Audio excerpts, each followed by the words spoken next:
She moved across the country, not just for a job, for him. And the moment his ex-wife walked through that door, everything she had been hiding for 10 years came pouring out. If that sentence just stopped you cold, stay with me. Because this story is about a man who had no idea that the one person who truly understood him had been standing beside him all along. Hit that like button, drop your city in the comments, and let me see how far this story travels. Now let's begin. The night it started, Nathan Reed was standing in his kitchen at 9:47 in the evening, staring at a pot of macaroni and cheese that had gone slightly past done, listening to the particular quiet of a house where a child had finally, mercifully, fallen asleep. He had burned the macaroni. Not badly, just enough that the bottom layer had gone a little brown and the whole pot smelled faintly of something that wasn't quite a mistake, but wasn't quite right either. That was fine. He had stopped being precious about dinner 2 years ago, somewhere around the 4th month of doing it alone, when he realized that Lily ate whatever was put in front of her without complaint, as long as it was warm, and he was sitting across from her at the table. She was 6. She didn't care about the bottom layer. He scraped what was salvageable into a bowl for himself and stood at the counter, eating it cold, because he had forgotten to eat while she was eating, which was a thing that happened more often than he liked to admit. Outside, the Portland rain was doing what Portland rain always did in late October.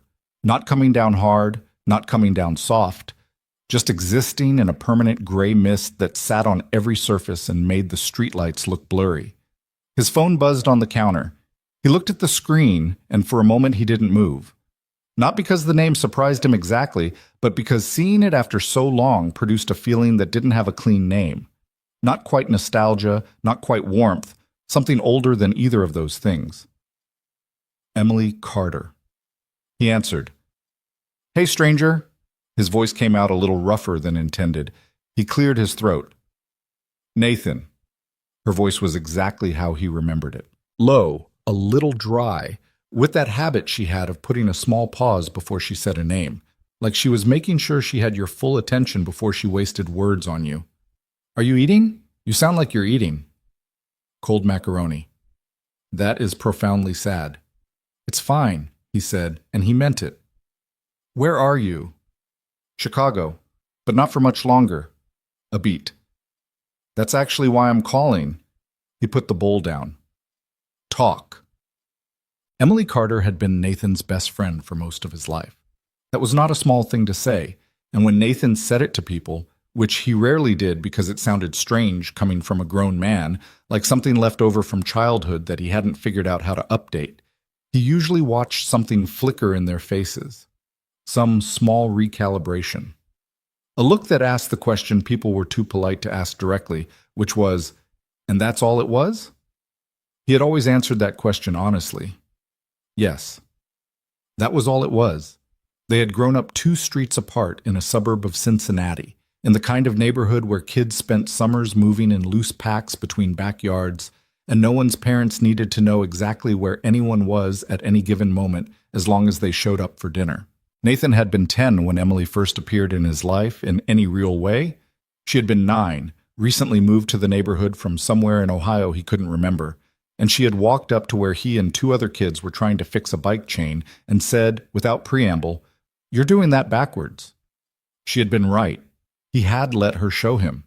They were inseparable for the next 4 years.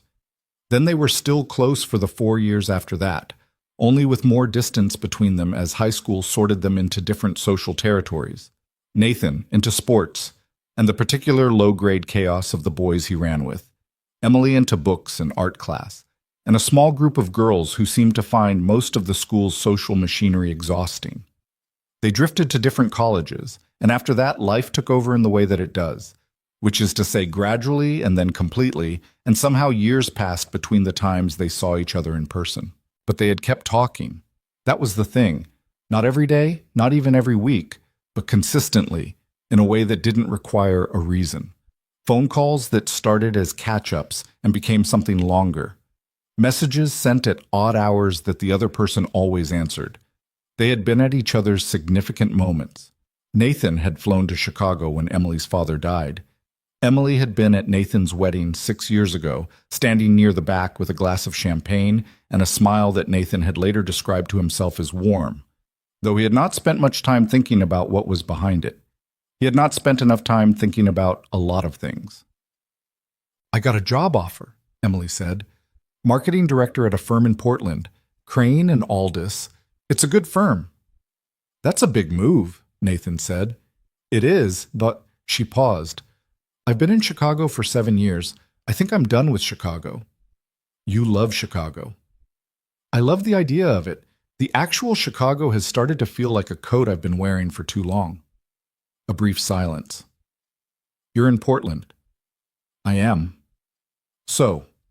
The word landed with a deliberateness that he noticed and then set aside. "I'm going to need help moving. I don't know anyone in Portland except you, and I have more boxes than a person my size should reasonably own, and I'm going to need someone to help me figure out where things go." Nathan laughed. It came out easier than he expected, and he realized it was the first real laugh he'd had in several days, which was not a statistic he enjoyed knowing about himself. "When?" 3 weeks. I know that's short notice." "It's fine," he said. "We'll figure it out. Thank you." And the way she said it, not with relief, but with something quieter, something more deliberate, he noticed again and set aside again. "How's Lily?" "She's good. She's great, actually. She learned to read last month. Like, actually read. She picked up one of her books at bedtime and just started going." "Oh, Nathan." Emily's voice shifted, went warmer. "That's huge." She did the whole thing, put her finger on each word, sounded them out. I sat there like an idiot trying not to cry. "Did you cry?"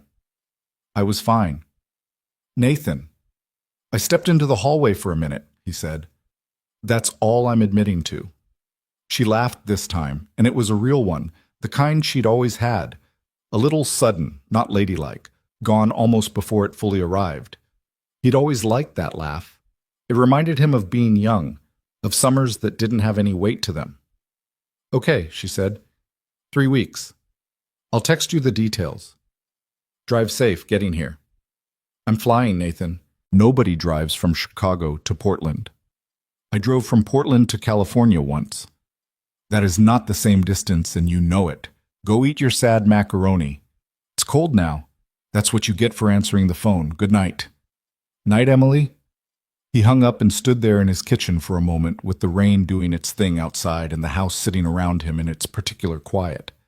Then he put his bowl in the sink, turned off the kitchen light, and went to check on Lily, who was asleep on her side with one arm around the stuffed rabbit that she had named Gerald, for reasons she had never explained and he had never pressed. He stood in the doorway for a moment, watching her breathe. 3 weeks. Emily arrived on a Saturday in November, which was the wrong month to be moving anything anywhere in Portland, but the rain held off until afternoon, which Nathan chose to interpret as mild cosmic goodwill rather than coincidence. She had not been exaggerating about the boxes. There were 41 of them. Nathan counted, partly because he was a man who counted things when he needed to feel like he had some understanding of a situation, and 41 was a number that required a moment of silent reckoning before he started carrying them up the stairs of her building on Southeast Morrison. The apartment was a 2-bedroom on the 3rd floor, good natural light when there was any natural light, hardwood floors, a kitchen with actual counter space, and a radiator that Nathan spent 20 minutes figuring out and then correctly identified as the non-functional decorative kind, which meant Emily was going to need the space heater she had packed in box 37. "How do you have this much stuff?" he asked, setting down a box that was labeled books, heavy, and had absolutely not been lying about that designation. His lower back said something unflattering. Emily was unwrapping the paper from around a set of ceramic mugs at the kitchen counter. "I contain multitudes." "You contain 41 boxes of multitudes." 42. The last one's still in the car." He looked at her. She kept her eyes on the mugs, but the corner of her mouth moved. "I'll get it," he said. She had changed since the last time he'd seen her in person, which had been about 2 years ago at her cousin's wedding in Cincinnati. He'd made the trip, she'd seemed glad he did, and they'd spent most of the reception standing near the bar, catching up while the dance floor filled without them. She looked a little different now. Not older exactly, but more settled. Her hair was shorter, cut to her jaw, and she carried herself with a straightness that hadn't always been there. The posture of a person who had decided something about themselves and had stopped second-guessing it. She was wearing jeans and an oversized flannel over a white shirt, and she had a smear of pen ink on the side of her hand that she hadn't noticed, and she looked. Nathan reached for the word while walking down the stairs to the car. Like herself. That was the thing. She looked exactly like herself. Lily had come with him. That had not been the original plan.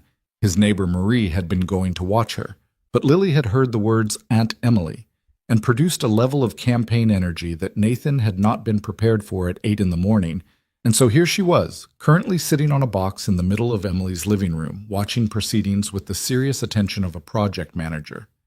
"That one goes by the window," Lily said, pointing at a floor lamp that Nathan was trying to figure out where to put. "Does it?" Nathan said. "Emily said she likes to read by the window." Nathan looked at Emily, who was carrying a stack of picture frames, and nodded seriously at him, without breaking stride. He put the lamp by the window. This was more or less how the afternoon went. Lily appointed herself logistics coordinator. Emily assembled furniture with a competence that Nathan found slightly humbling.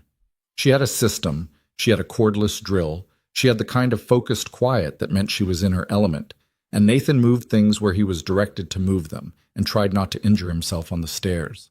Around 4 in the afternoon, with most of the boxes at least inside the apartment, even if not yet unpacked, they ordered pizza. Emily spread a blanket on the floor because the couch wasn't assembled yet, and the three of them sat on it while the rain came properly down outside, and Lily ate 3 slices with a focused dedication and then promptly fell asleep curled against Nathan's side. Nathan shifted so her head was at a better angle. Emily watched him do it. "She does that a lot?" Emily asked, keeping her voice low. "Crashes hard. She runs at full speed and then just stops." He looked down at her. "She's been better lately." The first year after the divorce was rough. She didn't fully understand what had happened, and she kept waiting for things to go back to normal. "How is she now?" "Good. She's really good, actually. She talks about it sometimes, asks questions, and I just answer as honestly as I can without—" He made a small gesture. "Without it being too much." Emily nodded. She was sitting cross-legged on the blanket, holding her pizza but not eating it, watching him in that way she had always had, not quite studying him, but paying attention in a way that was complete. She had always done that, even when they were kids. She listened to things with her whole face. "And you?" she asked. "I'm fine." "Nathan." He looked at her. "I've known you since you were 10 years old," she said. "How are you, actually?" He looked down at Lily again, took a breath. "I'm fine," he said. "I mean that. It's not the answer I'm giving because I don't want to get into it. I'm actually genuinely mostly fine. I have bad days. Last Tuesday was a bad day. But most days I'm okay." "What happened on Tuesday?" "Lily's school did a thing, a Mother's Day thing. They had done it in the spring and I thought they'd moved on from it, but they did it again and—" He stopped. "It's not a big deal." "It's a big deal," Emily said quietly, and without any softness about it, just fact. "She handled it better than I did," he said, "which is how it usually goes." He said it like it was a mild observation, and she let him say it that way, which he had always appreciated about her. She didn't push on things that he had marked as closed. She just filed them and let them sit, and occasionally, later, she would come back to them in a way that felt natural rather than forced, and by then he had usually processed enough to actually say something real. They sat like that for a while, with the rain and the half-assembled apartment around them and Lily asleep between them, and it felt— Nathan searched for how it felt and came up with uncomplicated, which was a word that described almost nothing in his life anymore, and therefore felt like something worth holding on to. The following 3 weeks had a texture that was hard to name. Emily started her job at Crane and Aldis and was, by her own account, immediately and extensively tested by a department that had not had real leadership in 2 years and had developed its own informal hierarchy and its own informal rules, none of which she was supposed to know about, and all of which she had figured out by the end of the first week. She was good at her job. Nathan had always known this without having a direct window into it, and now he had a direct window, because she called him in the evening sometimes when she needed to decompress, and the conversations had the quality of a sports recap. "Here's what happened. Here's what I did about it. Here's what I'm going to do tomorrow." Nathan found himself looking forward to those calls more than he had anticipated. He started texting her things during the day. Small things. A photo of the lunch Lily had decided she wanted him to pack, which involved crackers and an elaborate arrangement of cheese slices that she had designed herself. A complaint about the guy at work who kept microwaving fish in the break room. A question about whether she had found a grocery store yet. Emily texted back with a speed and specificity that suggested she had been waiting for the messages, though he didn't analyze that too carefully. She came for dinner on a Thursday, then the following Sunday. Then it became a thing that just happened, not officially arranged but assumed, the way things become when they work well enough that no one wants to risk changing the terms. Lily loved her immediately and completely, the way children sometimes love adults who make them feel like the attention is real. Emily never talked to Lily in the simplified register that a lot of adults defaulted to, never broke sentences into single syllables, or used that particular bright-voiced enthusiasm that children could see through even when they were too young to name it. She talked to Lily like she talked to Nathan, directly, with follow-up questions, with genuine interest in the answers. She asked me today what my favorite type of rock is, Emily told Nathan one evening, washing dishes while he dried. What did you say? I said obsidian. She told me that was wrong, and the correct answer was the shiny pink one, which I believe is rose quartz. She's been going through a rock phase, Nathan said. There was a thing at the Natural History Museum, and now we have 17 rocks on the windowsill in the bathroom, and I've been told they're arranged in a specific order that I am not allowed to disturb. What's the order? I don't know. She explained it once, but it made sense only within its own internal logic. Emily laughed. That is exactly how her mind works, isn't it? She decides a system and then commits to it completely. Nathan turned to look at her. She was still washing the same glass, her attention on the middle distance rather than the sink. How do you know how her mind works? You've known her for 3 weeks. Emily looked at him. I've been watching her, she said simply. He went back to drying the plate in his hands. She went back to the glass. That was the first moment. Not the first moment in any story, not the first thing that could have been a signal, but the first moment where Nathan looked at a thing directly instead of setting it aside. There were more moments. There was the afternoon he mentioned, offhandedly, that he'd been trying to find a recipe for the chicken soup his grandmother used to make, a specific version with a particular kind of dumpling, the recipe lost to the kind of family entropy that happens when the person who held the knowledge stops being there.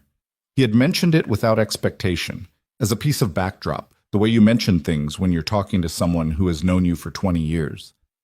Emily pulled up a recipe on her phone 10 minutes later. Not just a generic chicken soup, one that matched the description he'd given detail for detail, down to the type of dumpling, with a note at the bottom that said she'd found it 2 years ago when he'd mentioned missing it during a phone call and had been keeping it for when she had a kitchen that could make it. He didn't know what to say to that. He said, "Thank you," which felt inadequate, but she just nodded and put her phone away like it wasn't a thing.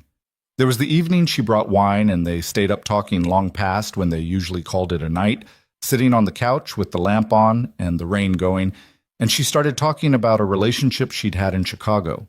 A man named Derek, 2 years, the kind of relationship that had looked functional from the outside, and from the inside had felt like two people performing the idea of something rather than actually having it. It had ended, she said, without drama, which had almost been the saddest part. "Did you love him?" Nathan asked. She held her wine glass and looked at the wall. "I wanted to," she said. "I thought if I wanted it hard enough, the feeling would follow. It didn't. What was it missing?" "A beat." "Familiarity," she said. "I kept waiting to feel like I could exhale, and I never quite got there." Nathan nodded. He understood that one exactly. He had felt it too, in the last 2 years of his marriage. The feeling of running a low-grade performance, of presenting a version of yourself that was close but not quite, and the exhaustion that accumulated in the gap between the two. "I think some people can exhale with the right person," Emily said, still looking at the wall. "I've felt it before. I know what it's like." "When?" She looked at him. Something moved through her expression that was specific enough that he caught it and held it and turned it over in his mind for the rest of that night after she had gone home. He didn't ask a follow-up question. He wasn't ready to. He noticed the small things. She always remembered how he took his coffee. not in the abstract, but specifically accounting for the fact that he switched from black to a small amount of cream depending on how tired he was. And she had figured out, by observation, which version of him was likely to want which thing on a given morning. She remembered that he hated making phone calls, even when they were simple, and had texted him the exact words to say when he needed to call Lily's school about a scheduling conflict. Just a few lines laid out clearly with a note at the bottom. "You can just read this, it's fine. You don't have to improvise." She remembered that he had wanted to read a specific book, a book he had mentioned wanting to read in a conversation almost 3 years ago on the phone, a passing mention, the kind of thing that evaporated from his own memory before the call was over. And she had given it to him on his birthday with a sticky note inside the front cover that said, "You said this one, May 2021. That sticky note sat in the back of his mind and kept sitting there. Nobody remembered things like that without a reason. You didn't catalog a person that carefully, that consistently, across years, unless they had claimed some specific real estate in your interior life. Nathan was not unaware. He was just slow. He had a child to raise and a job to get through and 2 years of his own wreckage to keep quietly managing. And the thing about being slow was that it wasn't the same as being blind. He saw things. He was just not yet ready to look at them straight on. He was putting Lily to bed one night in early December when she said, out of the quiet, "Is Emily going to live with us?" "No, Bug. She has her own apartment. But she comes over all the time." "She does. We're friends." Lily turned her stuffed rabbit over in her hands, thinking. She had a way of processing things by getting very still, which she had definitely not inherited from him. "Daddy, do you like Emily?" "Of course I like Emily. I've known her for a very long time. I mean, like. She said it with the gravity of a child who understood the distinction even if she could not fully articulate what it contained. Nathan sat on the edge of the bed for a moment. The lamp on the nightstand put everything in warm yellow. "That's a grown-up question," he said. "I'm almost 7. "I know." "So?" He looked at his daughter. Her serious face, her eyes that were watching him with exactly the kind of patient attention that made him love her so much, it sometimes felt like too much for his body to hold. "I don't know yet," he said honestly. She seemed satisfied with that. She handed him Gerald the rabbit and arranged herself for sleep. "She remembers everything about you," she said, as though it were simply information. "What do you mean?" "Like when you mentioned you were cold and she brought you that blanket before you asked, and she knew what show you were watching without you telling her, and, she yawned. "She knows stuff. You notice a lot." "I pay attention," she said, her voice going sleepy. "Yeah," Nathan said. "So does she." He sat with her until she was fully asleep, which took about 4 minutes. Then he went out to his living room and stood at the window and looked at the rain and thought about that. He called his friend Marcus the next morning during his lunch break. Marcus had known Nathan since college, had a gift for saying uncomfortable things with friendly bluntness, and was generally Nathan's preferred sounding board for situations that required someone willing to say the unsayable. "She's been in Portland for 6 weeks, Nathan said. "Okay," Marcus said. "She moved here from Chicago." "Okay." "For a job." "A good job." "Sure." "We've been spending a lot of time together. She has dinner with us twice a week. She remembers—" He stopped. "She remembers everything, Marcus. Not just recent stuff, old stuff. Things I said years ago." "Uh-huh." "She gave me a book I said I wanted to read in 2021. She had a sticky note with the date." A beat. "Nathan," Marcus said, "what do you think is happening?" "I don't know. That's why I'm calling you. You know what I think is happening." "Don't—" "She's been in love with you," Marcus said, "for a very long time. And she moved across the country to be near you. And she's doing that thing where she's still being careful because she doesn't want to scare you off, and she's waiting for you to notice, which, for the record, has taken you a while." Nathan rubbed the back of his neck. "That's a big leap." "Is it?" "We've been friends for 20 years. She would have said something." "Would she?" Marcus said. To you specifically, knowing that you were married and then divorced, and that you had a daughter to worry about, and that the last thing you needed was someone making something complicated even more complicated. Would she have said something knowing all of that? Nathan didn't answer right away. The sticky note, man, Marcus said. May 2021. She dated a sticky note. Okay, Nathan said. Okay, what? Okay, I hear you. What are you going to do about it?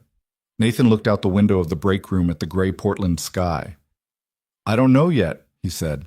I need to think. Don't think too long, Marcus said. She's already patient. That doesn't mean she'll wait forever. Wait. But the thing about life is that it rarely gives you the luxury of the pace you would choose. 2 weeks before Christmas, on a Friday evening when Nathan had come home from work to find Emily and Lily making cookies in his kitchen, a scene that landed on him with a weight he was still sorting out when he came through the door, there was a knock, and he opened it, and Sandra was standing there. Sandra, his ex-wife. Lily's mother, who had moved to Seattle 18 months ago after the divorce finalized, and had settled into a schedule of visits every other month that Lily had adjusted to with a complicated grace. She stood in his doorway in her good coat with a tote bag over her shoulder, and the specific expression she had when she had arrived somewhere unannounced and was choosing to act as though that were a normal thing. I was in Portland, she said. Thought I'd stop by. Surprise Lily. You could have called, Nathan said. It was spontaneous. She looked past him into the apartment.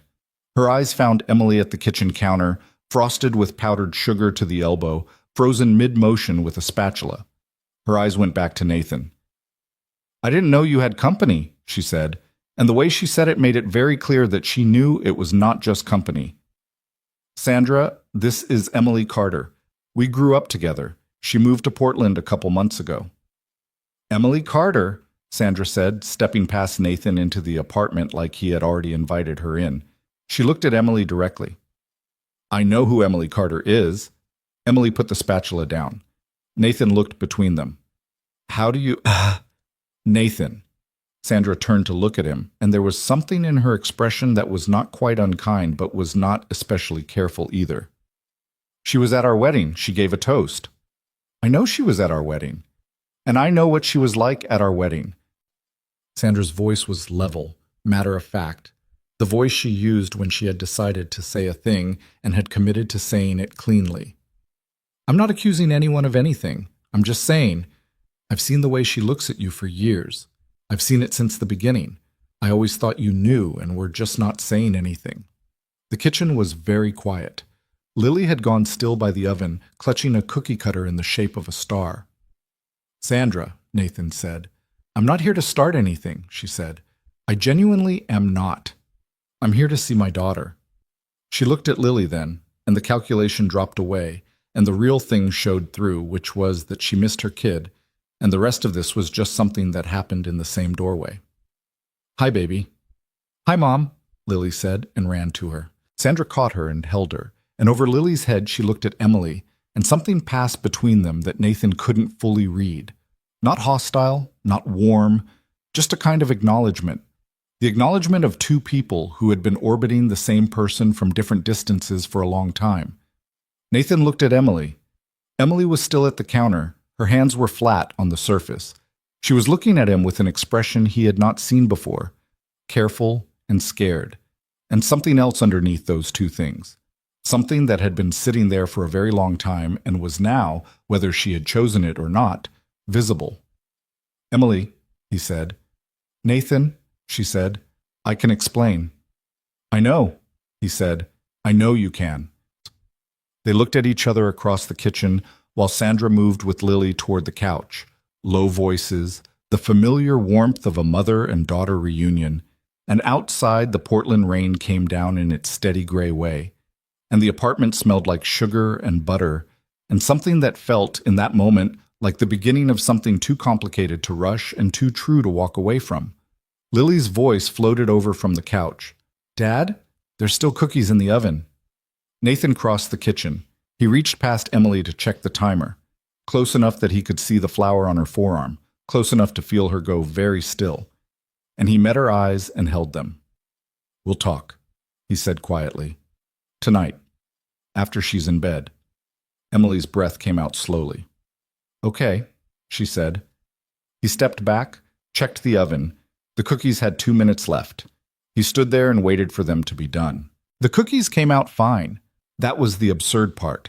That life continued operating on its ordinary schedule, while Nathan stood in his kitchen with his chest doing something complicated, and his ex-wife on his couch, and Emily 3 feet away, pretending to focus on transferring sugar cookies onto a cooling rack. Like that was a task that required her complete attention. The cookies came out fine. Golden edges, soft centers. Lily approved. Sandra stayed for an hour and a half. It was, by any reasonable measure, one of the stranger hours and a half of Nathan's recent life, which was saying something given the last 2 years. She sat on the floor with Lily and helped her decorate the cookies with green and red frosting, while Emily cleaned the kitchen and Nathan made coffee, and nobody said the thing that was in the room with all of them. Sandra was not a difficult person. That had never been the problem with their marriage. She wasn't cruel or dishonest, and the end of what they had built together had come not with a bang, but with the slow recognition that they had been moving in different directions for years. And neither of them had said so, because saying so would have required dismantling something that looked from the outside like it was working. She was a good mother. Nathan had never doubted that, and the arrangement they had built after the divorce, imperfect as it was, had been constructed around Lily's stability first, and it mostly held. But she had a way sometimes of dropping things into the air without staying to see where they landed. When she was putting on her coat to leave, she kissed Lily's forehead and told her she'd call tomorrow, and then she looked at Nathan and said, in a voice that was too casual to be casual, "You always did talk about her when we were together, just, FYI."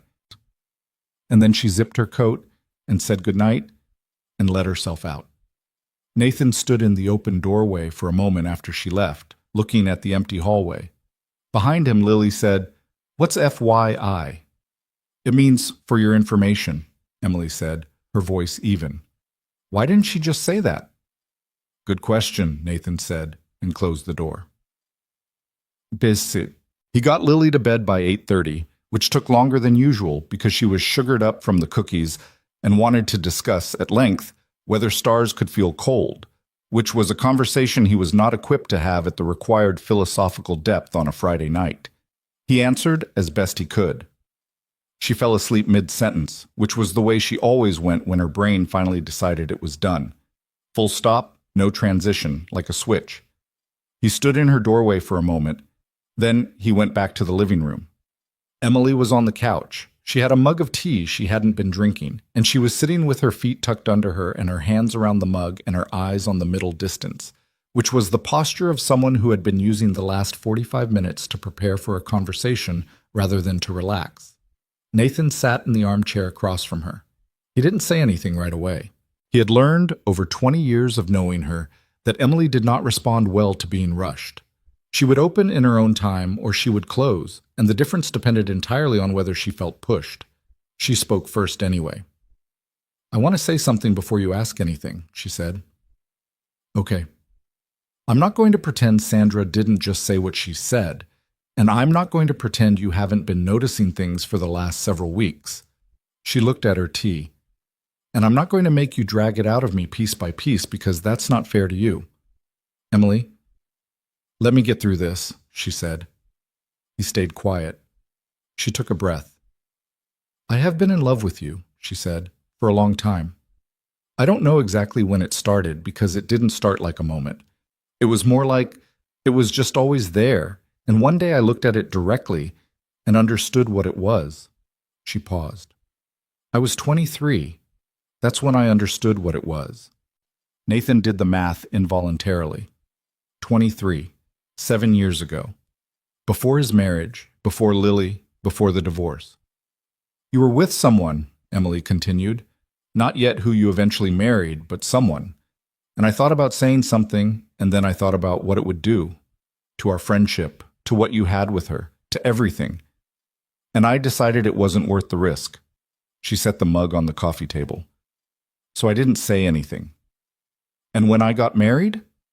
I stood at the back and I was happy for you," she said. "I was genuinely happy for you, Nathan. I need you to believe that. I wasn't sitting there wanting your marriage to fail. I wanted you to be happy. If you were happy, that was enough." "But it wasn't enough," he said. Not unkindly, just accurately. No, she said. It wasn't. But it was what I had, so I kept it. She looked at him. I stayed away more after the wedding. You probably noticed. I had a reason. Work was busy, life was busy, all of that was true. But the real reason was that I needed some distance to manage it. I came back eventually because... She stopped. Because what? Because staying away felt worse than the alternative, she said. You're my best friend. You have been for most of my life. Whatever I felt on top of that, losing the friendship wasn't an option. So I figured out how to hold both things at once. Nathan leaned forward with his elbows on his knees. He was looking at the floor, processing. This was the way he thought. Not out loud, not quickly, but he needed her to see that he was still there, still with her, so he kept his posture open. The job in Portland, he said. She was quiet for a moment. It was a real opportunity, she said. I want to be clear about that. Crane and Aldis is exactly the kind of firm I've been trying to get to for years. If you weren't here, I would have taken it seriously. But yes, she said. You being here was part of why I said yes. He looked up. Not all of it, she said quickly. Not even most of it. But it was a factor. I stopped lying to myself about that somewhere around week 2 in Chicago when I was deciding, and I kept thinking about Portland specifically. What Portland meant. She held his gaze. I'm not asking for anything. I moved here. I have my job. I have my apartment. I'm not putting anything on you. I can't keep pretending that I don't feel what I feel, especially not after tonight. The apartment was quiet. The rain outside had gone to a light patter. The book, Nathan said. Emily blinked. What? The book you gave me for my birthday. The sticky note, May 2021. He watched her face. You had a note with the date I mentioned it.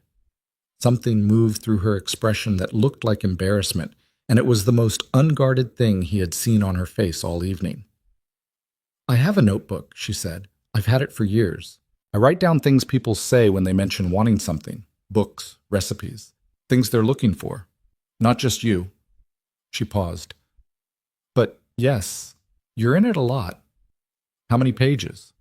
Nathan? Emily. How many pages? She looked at the wall.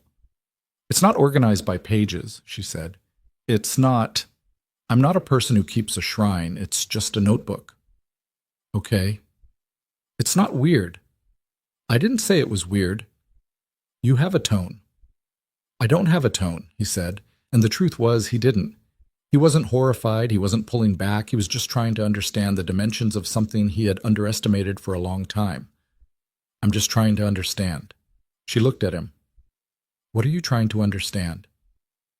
How long you've been carrying this? And why you never said anything, not even once, not even in a way that gave me the chance to what? She said it genuinely, not defensively. What would you have done? He opened his mouth and then closed it. 3 years ago, Emily said, you were in a marriage that was falling apart. 2 years ago, you were barely keeping yourself together after the divorce while also keeping Lily together. A year ago, you had just started to come back to yourself a little. She shook her head. When would I have said something? At which point was there a version of that conversation where it wasn't one more thing being piled on you? I could have handled it. You had enough, she said simply, and I had enough to survive without saying it, so I didn't. Nathan sat back in the chair. The lamp in the corner made the room look warm, amber-toned, the kind of light that made things feel more intimate than they might otherwise. He was aware of that, of the smallness of the room, of the distance between them, of the fact that he was looking at someone he had known for most of his life, and was simultaneously, quietly, understanding that he had not known her as well as he had believed. Not because she had hidden herself from him. She hadn't. She had been exactly herself, always. Consistent, honest, loyal in a way that was so steady he had taken it for granted because it had never wavered. What he hadn't known was the cost of it. The effort it took to hold all of that in place without letting it show, year after year, call after call, visit after visit. That was the thing sitting in his chest now. Not alarm, not guilt exactly. Something closer to reckoning. The chicken soup recipe, he said. Nathan. You had it saved. You said you found it when I mentioned it 2 years ago. Yes. And you just kept it, waiting. I thought I'd make it for you at some point, she said. I didn't have a kitchen big enough in my old apartment. Emily. He said her name the way she had said his earlier, the way that meant I hear the thing you're saying, and I also hear the thing you're not saying. She looked at him with the expression of someone who had held a position for a long time and was tired, suddenly, of holding it. Yes, she said. I kept it. I keep things. I keep a lot of things when it comes to you. The word things hung there. Nathan knew, without her having to say it yet, that she meant more than recipes and book titles. He had already understood on some level since the birthday book, since the sticky note, since the small accumulation of 100 moments across 3 months that had built into something undeniable. He understood it. He just hadn't been ready to sit across from it until now. Can I ask you something? He said. Yes. Are you glad you told me? Right now? In this moment? Are you glad it's out? She considered that for a moment with the carefulness she brought to questions that deserved it. I don't know yet, she said. Ask me tomorrow. He didn't ask her tomorrow. He didn't ask her because the next day was a Saturday, and Lily was up early and wanted pancakes, and then wanted to video call Sandra to show her the cookies they had saved. And by the time the morning had finished being the morning, the conversation felt like something that needed space around it rather than squeezing into a Saturday. And Emily didn't push. That was the thing about her. She had said what she said, and now she let it sit, which was either patience or restraint or both, and which gave Nathan the time he needed without ever making him feel like he was failing some test by taking it. They didn't see each other for 4 days, not deliberately. It wasn't avoidance, exactly. Emily had a difficult week at work, a project that had gone sideways in a way that required a lot of hours, and Nathan had a thing on Tuesday, and Lily had a cold on Wednesday that required him to stay home from work and spend the day on the couch with her watching cartoons and making soup, and the logistics just didn't line up. But the 4 days had a quality that was different from the normal pauses in their schedule. The texts were the same. She sent him a photo of her terrible office coffee. He sent her a voice memo of Lily coughing dramatically and then immediately asking if they could watch another episode. But the text sat on a different layer now. There was something underneath them that hadn't been there before.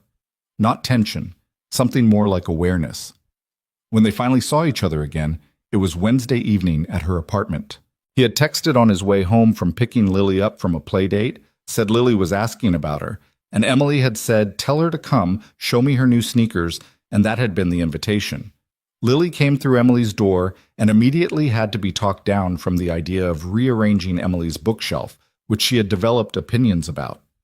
Emily poured her a glass of apple juice and told her she could suggest an alternative organizational system, but couldn't actually touch the books until they agreed on a plan, which Lily accepted as reasonable, and then spent 15 minutes drawing a diagram of her proposed arrangement on a piece of notebook paper.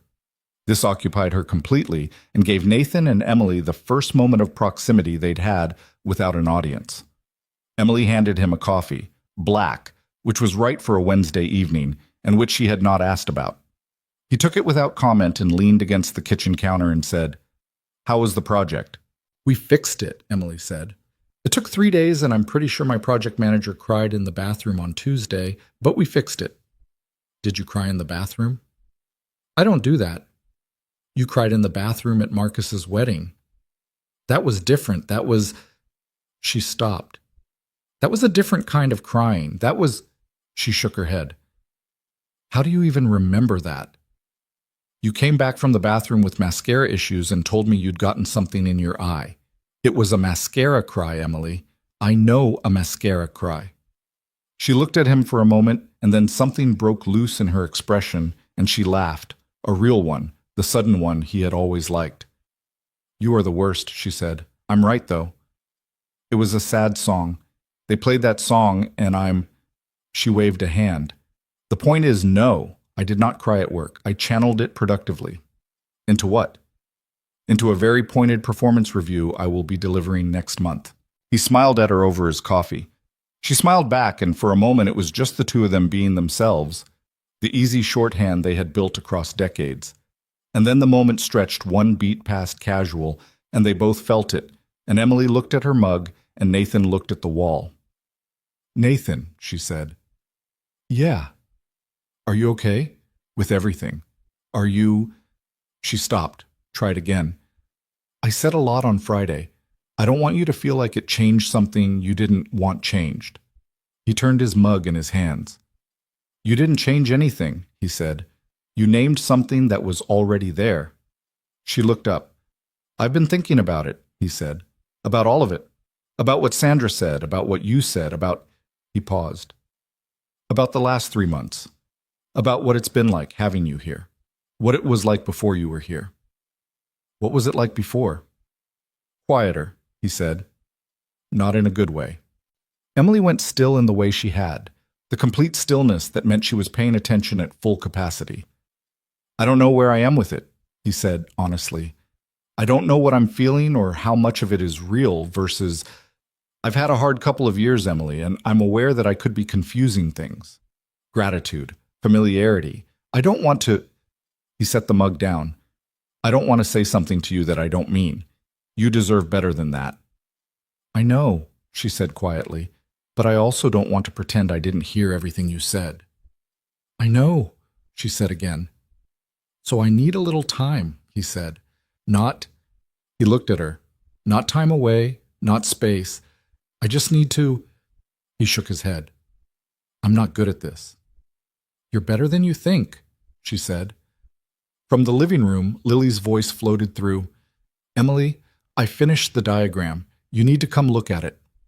Emily held Nathan's gaze for one more second. "Okay," she said to him. Just that. Then she called back to Lily, "Coming!" and pushed off from the counter and went. Nathan stayed in the kitchen. He picked up his coffee and looked at the window above the sink, at the dark glass with the city lights showing blurry behind the rain, and he thought about the word quieter, about what the apartment had sounded like before she started coming over, about Gerald the rabbit and burned macaroni and school events and the particular weight of evenings that had no one in them but him, about a sticky note that said, May 2021. From the living room, he could hear Emily responding to Lily's diagram with the focused seriousness that Lily required, asking questions, making counter-proposals, negotiating. Lily's voice rose and fell with the enthusiasm of someone whose ideas were being taken seriously. He stood there and listened to it. After a while, he put his mug in the sink and went to join them. The following week, on a Tuesday, he found something in his jacket pocket. He had worn the jacket to the dinner they'd had at Emily's 6 weeks ago, the first real dinner after she'd moved in, the night with the blanket on the floor and the assembled couch. He hadn't worn it since— It was a heavier jacket, November weather, and December had been mild enough that he'd been reaching for something lighter. He put it on Tuesday morning because the temperature had dropped overnight, and when he shoved his hand in the pocket looking for his gloves, he found a folded piece of paper. He unfolded it. It was a list. Nathan's handwriting, dated 2.5 years ago. He recognized the blue pen he'd used at the time, a specific brand he'd bought in bulk and run through in about a year. The list said, at the top, in his own hand, "Things I want when I try this again someday." And underneath, 7 or 8 items. He read through them. He had made the list about 6 months after the divorce. At 3 a.m, when he couldn't sleep and had needed to do something with the feeling of not knowing what he was supposed to be looking for. He had forgotten about it completely. He had apparently, at some point, put it in this jacket pocket. He stood by the door reading it. The items on the list were not complicated. They were someone who pays attention, someone Lily trusts, someone who makes it easier to be in the room, someone who doesn't need me to perform, someone who remembers things I think I've said to no one, someone who stayed. He read the last 2 items twice. He put the list in his wallet. He went to work. He carried the list in his wallet for 5 days before he did anything about it. That was not unusual for Nathan. He was not a person who acted on realizations quickly. He was a person who turned things over until they stopped feeling fragile, until he understood them well enough that acting felt like a natural extension of understanding rather than a leap across something he hadn't yet measured. Marcus had called this quality infuriating on multiple occasions. Nathan called it careful. The distinction mattered to him.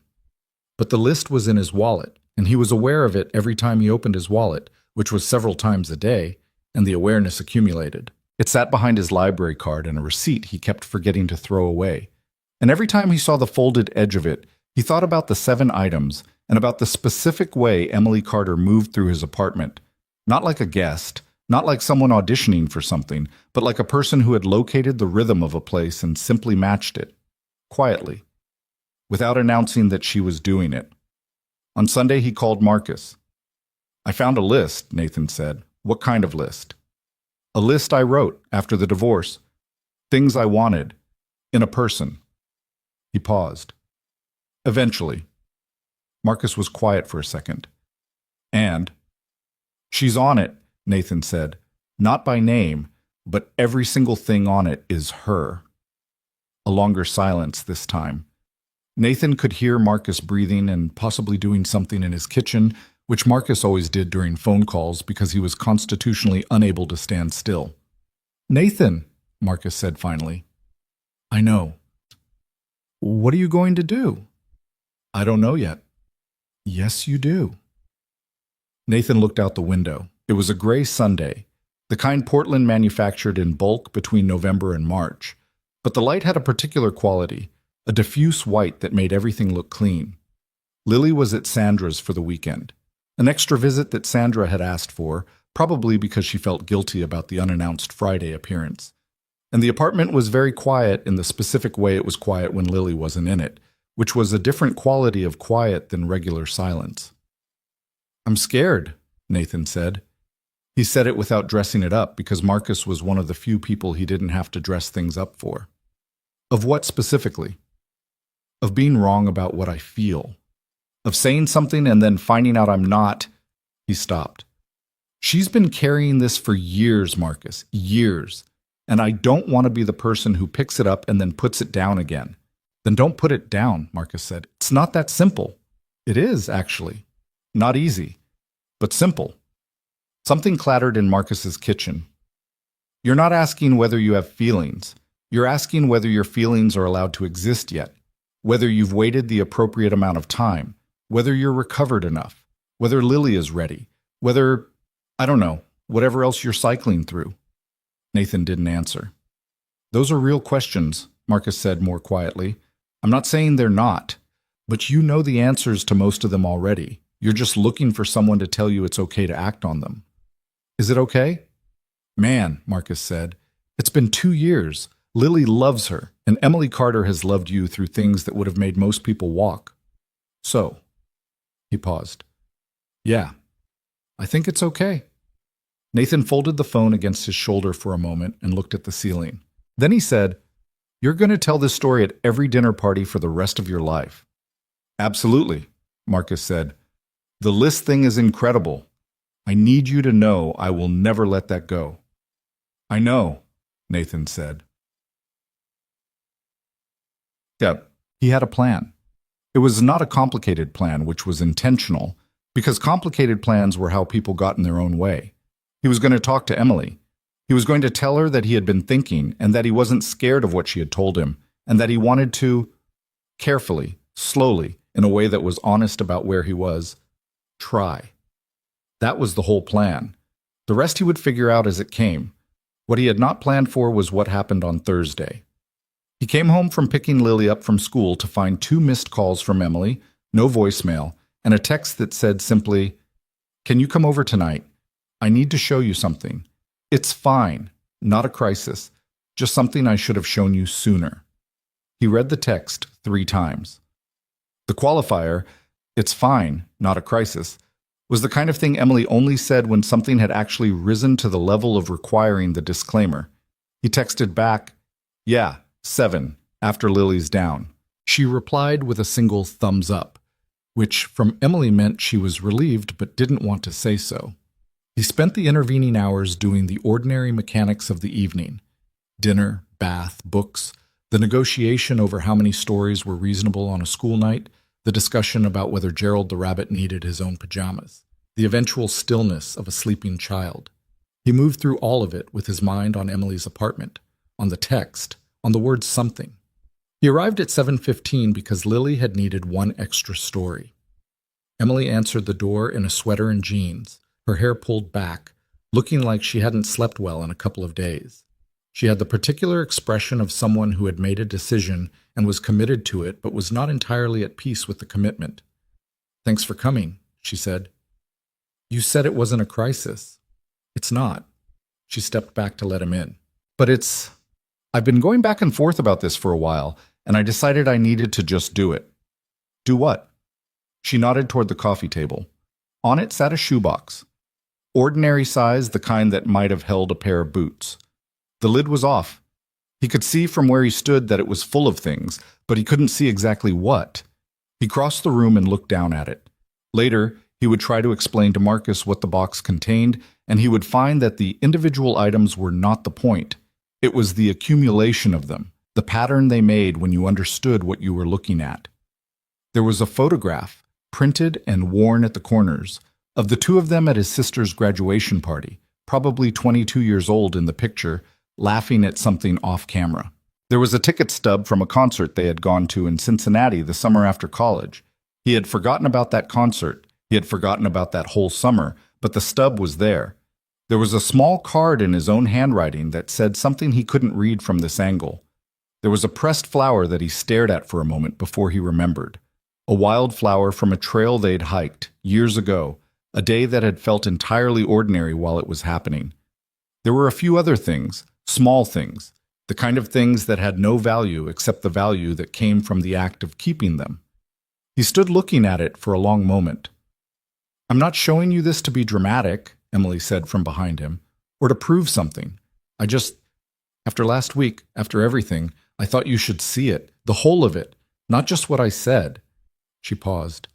"So you know it's real, all of it, not just the feeling I had last month or last year, but this, which goes back a long time." Nathan reached down and picked up the small card. His own handwriting, from what looked like. He checked the card stock, the pen color, his own younger cursive. College. It was a note he had written her when she had gone through a bad patch junior year, something with her roommate and a class she was failing, and he had slid a note under her door because she wasn't answering calls. He remembered writing it. He didn't remember what it said, and he read it now, and it was just ordinary kindness. The kind you extend to someone you care about without thinking about it as anything more than that. "You're going to be fine. Call me when you want to talk. I'm not going anywhere." He put it back down. "How long have you had this?" he asked. "The box?" "Since I was about 25. She came to stand beside him, not close, a reasonable distance, but close enough that he could see her face in his peripheral vision. "I didn't set out to make it. I just had things. And at some point I understood what they were and why I was keeping them, so I put them together." He looked at the photograph. Younger versions of both of them, mid-laugh, easy and uncomplicated in the way that you are at 22 when you have not yet had anything taken from you. "Did it help?" he asked. "Keeping it?" She thought about that. "Sometimes," she said. "Sometimes it made things harder. But I couldn't throw it away." She paused. "I tried once, about 4 years ago, when I was trying to be sensible about the whole thing. I got as far as the trash can outside my building, and then I stood there in the rain for about 3 minutes and brought it back upstairs." "In the rain," Nathan said. "Don't make it sound more significant than it was." "You stood in the rain with a shoebox."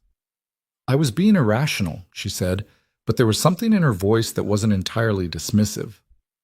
Nathan looked at her. She was looking at the box, her jaw set with the determined composure she deployed when she wanted to look like she was fine, which was actually one of the easier Emily expressions to read once you knew what you were looking for. Her hands were at her sides. She had shown him this, had chosen to show him, had made the decision and followed through. And now she was standing next to the evidence of 10 years of quiet feeling and waiting to find out what he was going to do with it. He thought about what Marcus had said. Simple, not easy, but simple. "Emily," he said. "Yeah." "Look at me." She looked at him. "I wrote a list," he said. "After the divorce. 3 in the morning, couldn't sleep. I wrote a list of what I wanted to find eventually. In someone." He kept his eyes on her face. "I found it last week in my jacket pocket, and I've been carrying it around since Tuesday." She was very still. "Every single thing on it," he said, "is you." The stillness held for another second, and then something moved through her face. Not relief, not happiness exactly, something more complicated than either of those, something that had too much history behind it to be simple. Her eyes went bright and she looked away immediately, toward the window, and he watched her work to keep her expression from doing whatever it was trying to do. "Nathan," she said to the window. "I know," he said. "I know it's not simple. I know there are things to figure out. Lily, and what this means, and how we—" He stopped. "I'm not asking you to have answers tonight. I'm just telling you what I found, because you showed me yours." She made a sound that was almost a laugh. "The list thing is very good," she said, her voice not quite steady. "I want you to know that." "I know. I'm annoyingly self-aware sometimes." She turned back to look at him. Her eyes were definitely brighter than they had been 60 seconds ago, and she was clearly not going to acknowledge that, and he was not going to push. "What was on it?" she asked. "The list." "Someone who pays attention," he said it looking at her. "Someone Lily trusts. Someone who makes it easier to be in the room. Someone who doesn't need me to perform." He paused. "Someone who remembers things I think I've said to no one. Someone who stayed." She held his gaze through all of it. When he finished, she was quiet for a moment, and then she said, "That last one." "Yeah." "I almost didn't," she said. "Stay. I thought about cutting contact after your wedding. I thought it would be cleaner. For me. Healthier." She shook her head. "I couldn't do it. You called me 6 weeks after and you were telling me some story about something at work and you were laughing and I thought—" She stopped. "I thought, I can't give this up. Even if this is all it ever is, I can't give it up." The rain had started up outside, soft and even. The lamp in Emily's living room put a warm circle of light over the coffee table and the open shoebox between them. "I need to be honest about where I am," Nathan said. "I'm not going to pretend I'm somewhere I'm not. I know. It's not that I don't feel something, I do, but I want to do this right." He looked at her steadily. "I don't want to rush into something and then discover I wasn't ready and hurt you. I would rather be slow and honest than fast and wrong."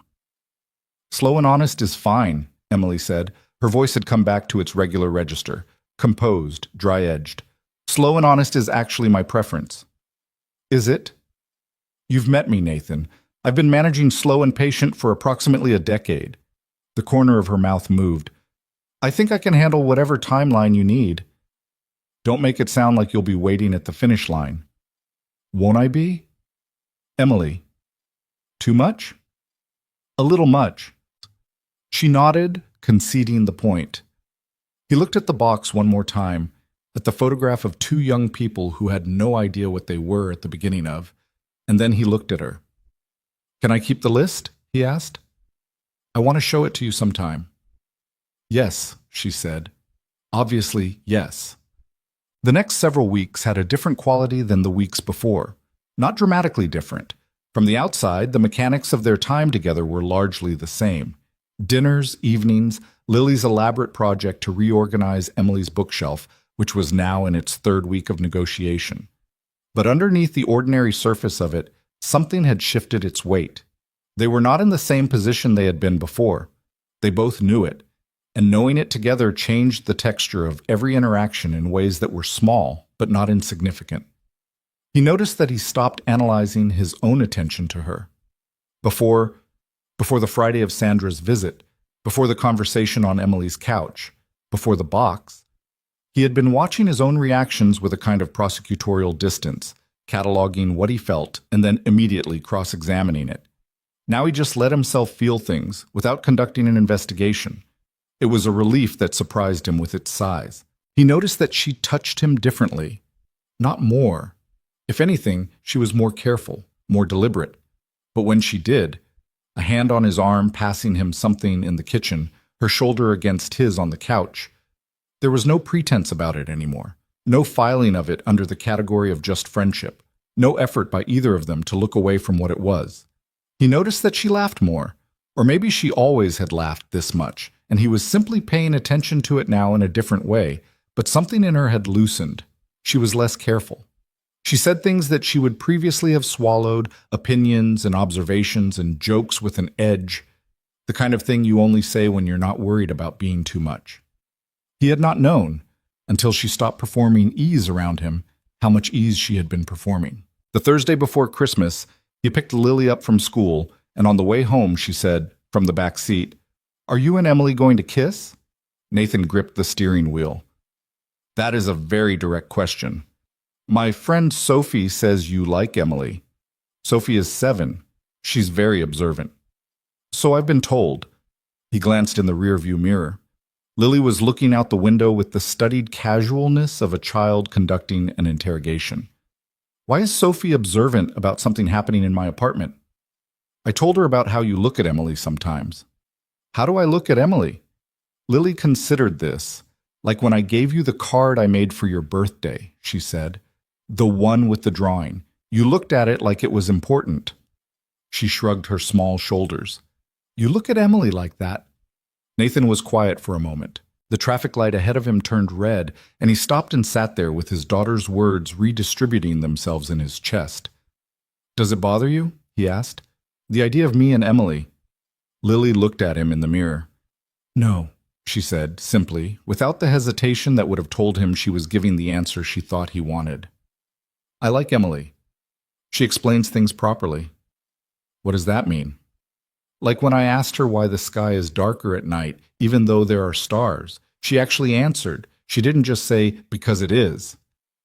"I've said 'because it is' before." "I know," Lily said, and she said it with such complete acceptance that Nathan felt slightly indicted and deeply loved at the same time. "But Emily looked it up, and then we read about it for a long time. She looked it up. She said she didn't know the proper answer, so she wanted to find out." Lily had returned to looking out the window. "I think that's good, don't you?" The light turned green. "Yeah, Bug," he said. "I think that's pretty good, Mom Kiant." Christmas Eve fell on a Sunday that year, and Nathan had it in his mind that he was going to say something to Emily. Something clear, something that moved them past the territory of "I have a list, and you have a box, and we are being slow and honest." Not a declaration, not a scene, just clarity. He had been ready for it for about 2 weeks, and had been waiting for the right moment, which was possibly just another word for waiting until the fear subsided enough to be manageable. The right moment did not arrive in the way he had imagined. What arrived instead was a phone call at 4:30 in the afternoon from Emily's number, which he answered expecting her voice and instead got a voice he didn't recognize.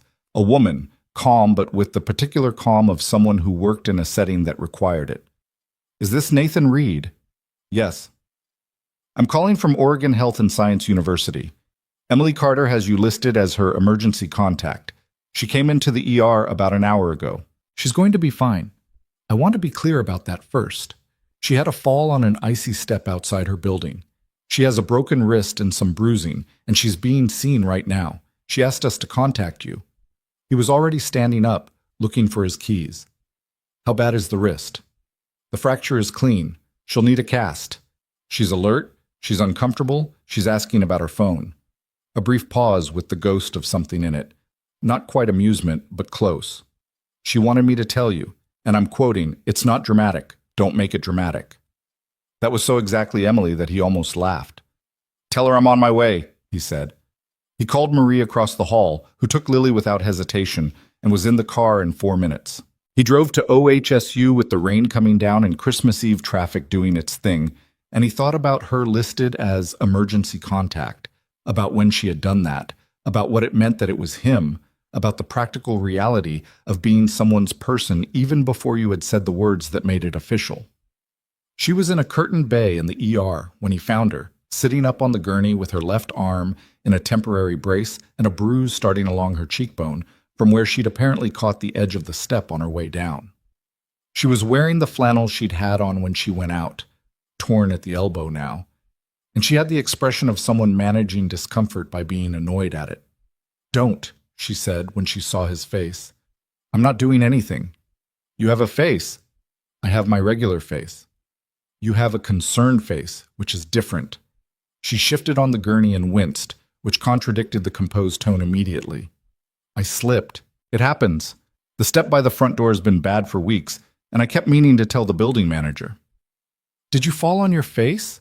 I fell on my side. The cheek caught the edge of the step. It's fine. It's not fine, Emily. You have a... It looks worse than it is. They checked everything, no concussion, nothing cracked. She held up her braced arm. This is the only real damage. He sat down in the chair next to the gurney. He looked at her, the bruise, the torn sleeve, the carefully maintained composure, and he felt something that was not complicated at all, which was the thing about clarity. It arrived without preamble when the situation stripped away the conditions that normally obscured it. You put me as your emergency contact, he said. She looked at him steadily. Yes. When did you do that? When I moved here. She said it without deflection, without softening it. I don't have family close. You're who I'd want. She paused. Is that okay? Yeah, he said. That's okay. They looked at each other in the curtained bay with the hospital sounds around them, monitors and voices and the PA system doing its thing, and it was possibly the least romantic setting imaginable, which was fine. Clarity didn't require atmosphere. I was going to say something to you tonight, Nathan said. Before this, I was going to wait for some version of the right moment, and I had decided tonight was it. Emily watched him. I don't want to keep being slow, he said. I think I've been slow long enough. And I think... He stopped, started again. I think the list is done. I think I found everything on it, and I'm done being careful about admitting that. The bruise on her cheek made her expression harder to read, but her eyes weren't hard to read at all. She was very still. Nathan, she said. I know the timing is not ideal, he said. You're in a hospital on Christmas Eve with a broken wrist.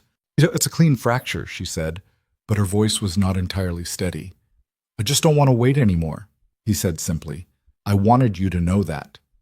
Emily looked at him for a long moment. Then she reached out with her right hand, the unbroken one, and found his hand where it was resting on the edge of the gurney and held it. Her grip was firm. She didn't say anything. She didn't need to.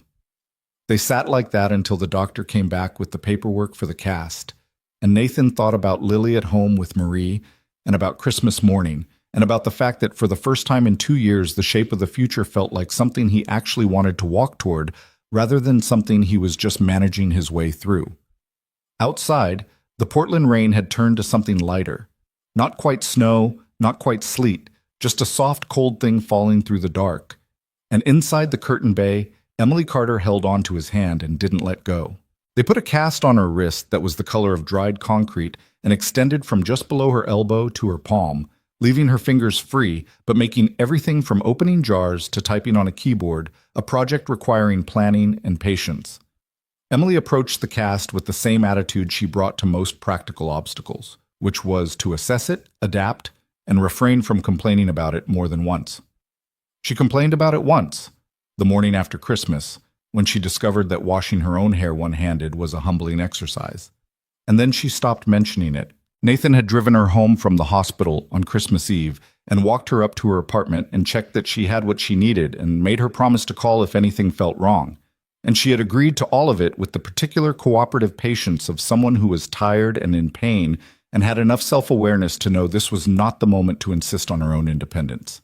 He had stood in her doorway for a moment before leaving, and she had looked at him from where she was sitting on the couch with her casted arm on a pillow, and neither of them had felt the need to revisit the conversation from the hospital bay. It had been said. It was there between them, solid and acknowledged, and the rest could be taken at a pace that made sense rather than a pace dictated by the adrenaline of emergency rooms. "Merry Christmas," he said from the doorway. "Merry Christmas, Nathan," she said. "Thank you." He went home to relieve Marie and slipped back into his apartment in time to put out the things from Santa, which Lily still believed in, with a conviction that Nathan was not prepared to disrupt for at least another year. He sat on the couch afterward in the quiet and the dark, the tree lights on, the apartment smelling faintly of the pine wreath on the door, and he felt, for the first time in a long time, like something was landing rather than leaving. Christmas Day was at his apartment. This was not originally the plan. The original plan had been quiet, just him and Lily, maybe a movie in the evening. But Lily had called Emily at 9 in the morning to tell her about her presence, and Emily had answered, sounding more alert than she had any right to be after the previous night, and the call had lasted 40 minutes, and at the end of it, Lily had appeared in the kitchen doorway and said, "Emily should come here for dinner. She can't cook with her arm." Nathan was making coffee. "Did she say that?" "I said that. She said it was fine and she could manage." "Then maybe she wants to manage." "Dad!" Lily's voice carried the full weight of 7-year-old moral certainty. "She's alone on Christmas with a broken arm. That's sad." There was no reasonable counterargument to this. Emily arrived at 2 in the afternoon with a bottle of wine she had managed to carry one-handed and a slightly battered plate of cookies she had made the day before the fall, wrapped in a dish towel. The bruise on her cheekbone had deepened overnight to a purple green that was genuinely impressive in size, and which Lily studied with the open fascination of a child who found injuries scientifically interesting. "Does it hurt?" Lily asked, standing close and examining it without touching. "Not much anymore," Emily said. "More like a dull pressure." Sophie at school had a bruise that color on her knee after she fell off the climbing frame. It turned yellow after a week. "That's because of how the blood cells break down," Emily said. Lily's eyes went wide. "Tell me." "Later. Show me your presents first." They moved through the day with the easy imprecision of a day that has no script. Presents reviewed and discussed. The dinner that Nathan made badly in the middle and recovered at the end. A board game after dinner that devolved into a disagreement about the rules that was only resolved when Emily read the instruction booklet aloud in its entirety. A movie on the couch that Lily fell asleep during. The whole of it had a warmth that wasn't manufactured or forced. It was the warmth of a day that had simply organized itself correctly.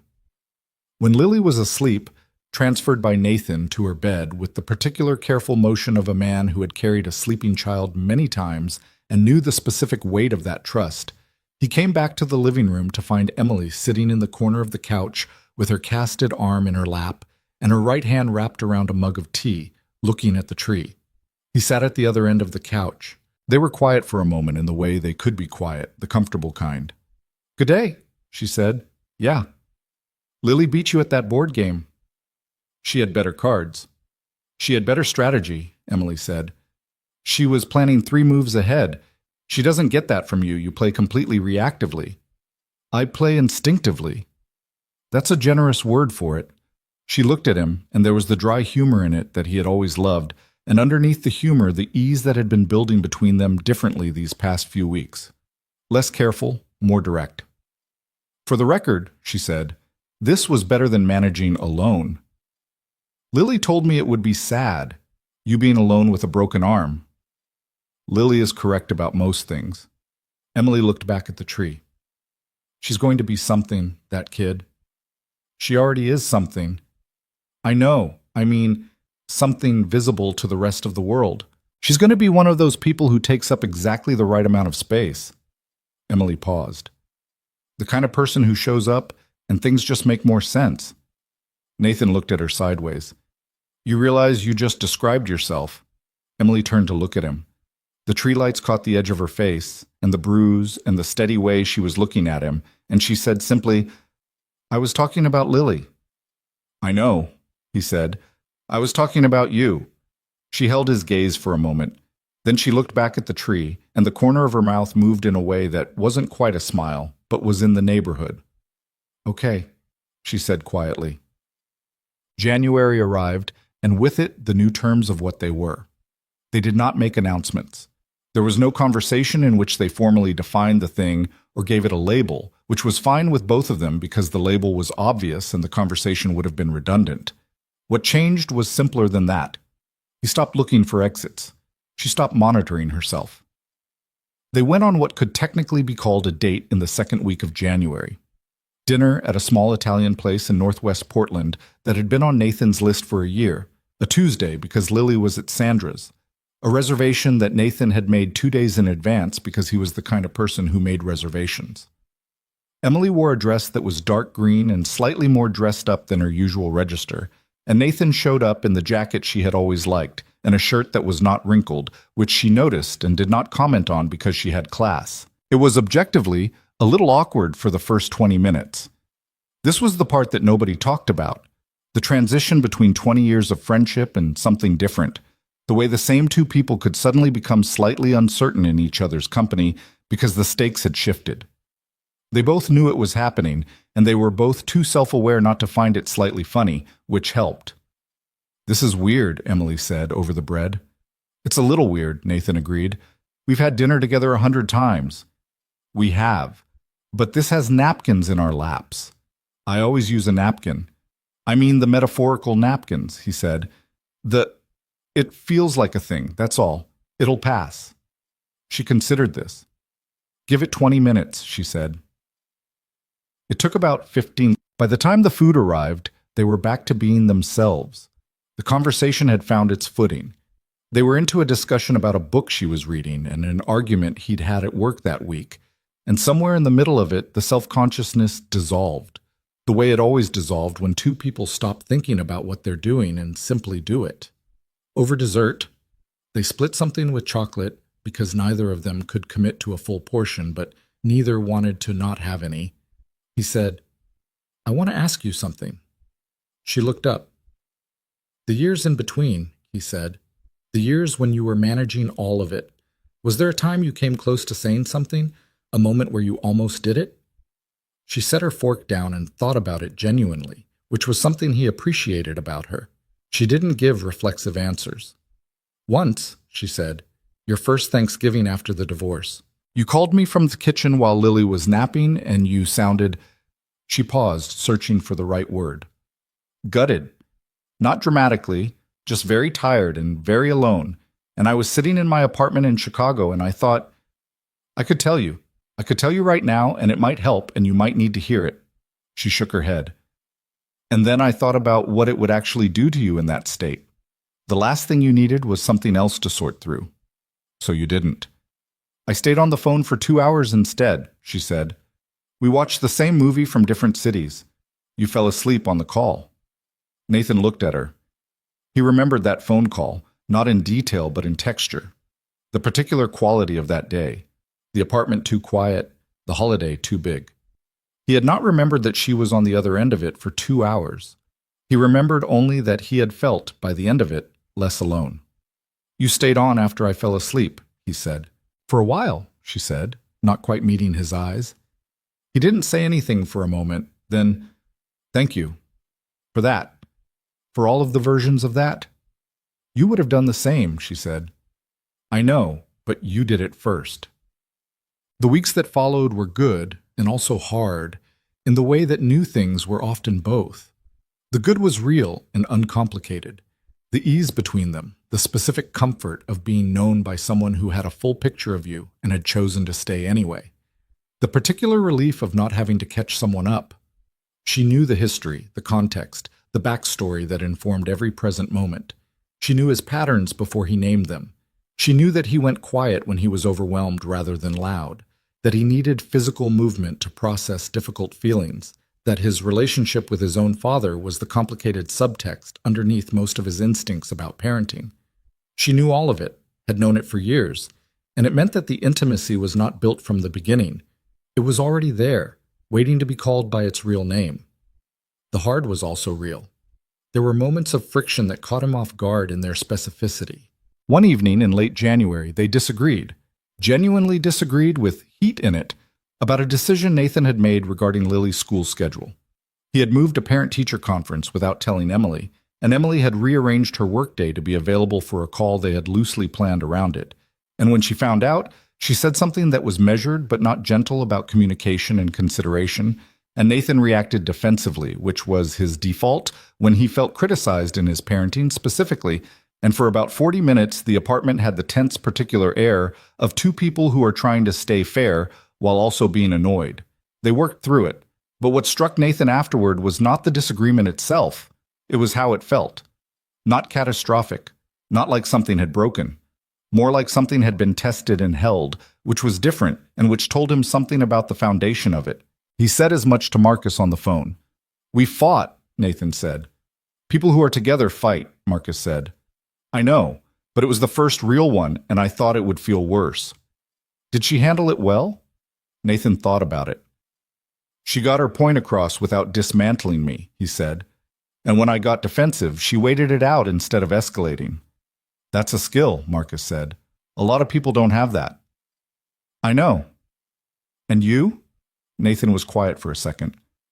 I apologized when I should have, he said. That's progress. That is progress, Marcus agreed.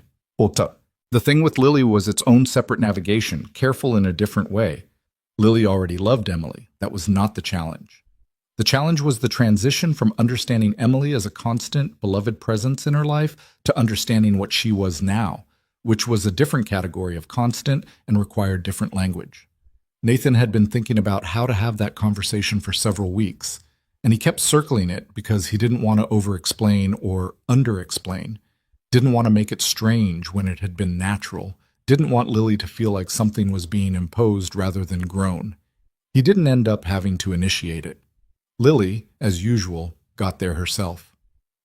It was a Saturday morning in February. The three of them at Nathan's kitchen table.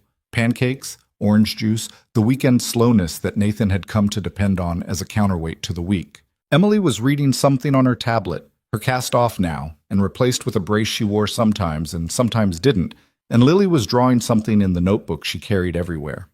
Without looking up from the notebook, she said, "Are you guys boyfriend and girlfriend?" Nathan looked at Emily. Emily looked at Nathan. "Yes," Nathan said. Lily nodded like this confirmed a hypothesis. "Sophie said you were." "Sophie is very observant," Nathan said. "I know." Lily turned a page in her notebook. "Does that mean Emily will be here more?" "If that's okay with you," Emily said. She said it directly, looking at Lily with the full attention she always gave her. Lily appeared to consider this seriously for about 4 seconds. "Can you come to my school thing in March?" she asked. "The science fair. I'm doing rocks." "Of course," Emily said. "I want to hear about the project."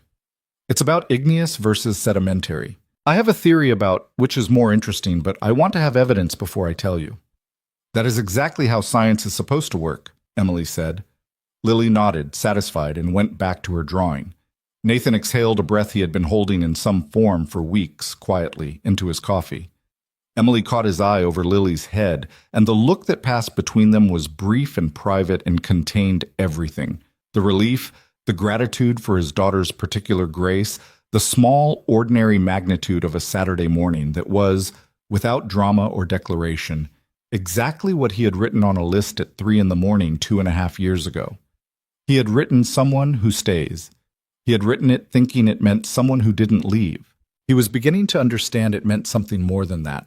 Someone who stayed through the friction and the awkward dinners and the disagreements about calendars and the school events and the moments that were not romantic in any sense of the word, the Tuesday evenings and the burned macaroni and the child asking about rocks. Someone who looked at the actual texture of a life and didn't flinch. He was looking at her. She was asking Lily about her hypothesis. Sandra called in mid-February. He had been expecting her to call, not because anything was unresolved between them. Their relationship after the divorce had settled into something functional and occasionally even warm, built around their shared investment in Lily rather than anything left over from before. But she had seen something in his apartment on that December Friday, and Sandra was not a person who left things unremarked indefinitely. "So," she said when he picked up. "So," he said. "Emily Carter." "Yes." A pause. "Are you happy?" she asked, and she meant it plainly, without edge. "Yeah," he said. "I am." "Good." She was quiet for a moment. "I want to say something, and I want you to hear it the way it's meant, which is not as a criticism." "Okay?" "I knew when we were married," Sandra said. "Not specifics, but I knew there was someone. Not because anything happened. Nothing happened. I want to be clear about that. But there was a register you moved into when you talked about her that you didn't move into about other people." She paused. "I thought about saying something for years and I never did because what would I have said? And also because I wasn't completely certain." Nathan was quiet, leaning against the kitchen counter. "I'm not calling to relitigate anything," Sandra said. I wanted you to know that I don't think this came from nowhere. I think it was always a thing, even when neither of you were handling it. Another pause. She seems like a good person. She was good with Lily that night.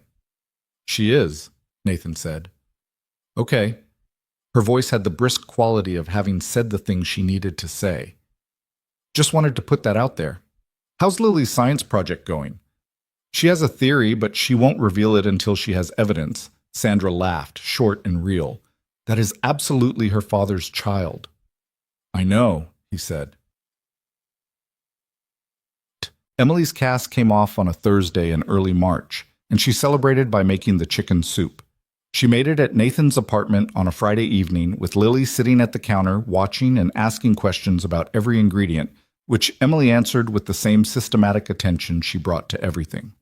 The recipe she had found and saved 2 years ago, the one with the specific dumpling, the one that tasted like his grandmother's kitchen on winter Sunday afternoons. He watched her cook. He watched her explain to Lily why you added the dumplings at the end, watched her test the broth and adjust without drama, watched her move around his kitchen like she had been in it for years, which she had, in a way.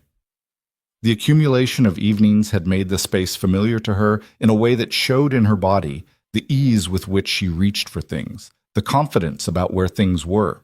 The soup turned out right. Not exactly right. Nothing was ever exactly what memory made it, but genuinely, honestly right in a way that didn't need any qualification. Lily declared it the best soup she had ever eaten, which she said with the conviction of a person who meant it and was aware that the standard was high. Later, after dinner, after Lily was in bed, Nathan and Emily stood at the kitchen sink doing the dishes together. This was, by now, an entirely unremarkable activity. They had done it dozens of times. But he stood there washing and she stood there drying, and the apartment was quiet and warm and smelled like soup in winter. And he thought about the 2 years before she had come, and the months since, and the distance between those two versions of the same life. Thank you for making it, he said. It was the right time, she said. He handed her a bowl. She dried it. The water ran and outside it rained because it was Portland and it was March, and that was what March did. I've been thinking, Nathan said. About what? About the fact that you have an apartment, he said, that you pay rent on, that you go home to every night. He kept his eyes on the sink. And I've been thinking about whether that arrangement makes sense, long term. Emily stopped drying the bowl. I'm not asking you to decide anything tonight, he said. I know it's fast. I know there are practical things to figure out, but He handed her the last dish and turned off the water and turned to look at her. I'm asking you to think about it.